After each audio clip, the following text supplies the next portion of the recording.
According to a new report in the Wall Street Journal this week, the lawyers for the whistleblower who contacted their officials in the Trump administration, alarmed about what they heard on that Ukraine phone call from everyone else. The lawyers for this whistleblower have said that this whistleblower, along with themselves, has now been receiving multiple death threats, which are obviously coming from the hardcore Trump supporters who believe this is some kind of deep state coup. And this is exactly what Donald Trump and all of the other Republicans wanted to happen. Now, so far, only one of these death threats that have been received has actually been investigated, according to the Wall Street Journal report, and they have all been deemed at this point to be not credible.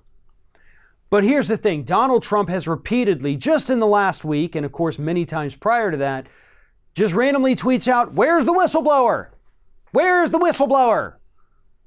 He says that in his rallies now because he wants the focus to be on this one single person. He wants to get his base riled up against this one single person, and he wants them to send these death threats. But more than that, I personally believe he wants them to follow through with it. He wants this person to be punished by his supporters. And that's why he keeps doing that. That's why his sole focus is on that, instead of the fact that so far all the testimony that we know about from the closed-door impeachment proceedings has further implicated Donald Trump and corroborated the whistleblower's story. The whistleblower is no longer relevant at this point, folks. We already have other testimony from people closer to the situation than the whistleblower who have corroborated it and apparently told Congress things that are even worse. So the whistleblower is old news.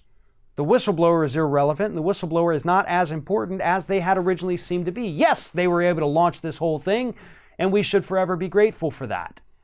But Donald Trump wants us to stay focused on this person, and more importantly, he wants his base to stay focused on this person.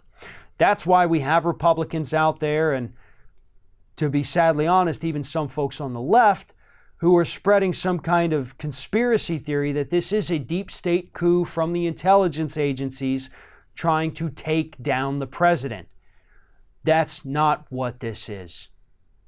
And that kind of language, that rhetoric itself, is what leads to death threats against these people. You know, you may think it's harmless to go out there and spread one of these conspiracy theories or openly say that this is a real possibility.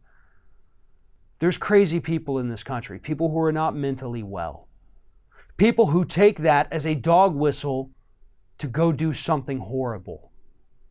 And that's where these death threats are coming from.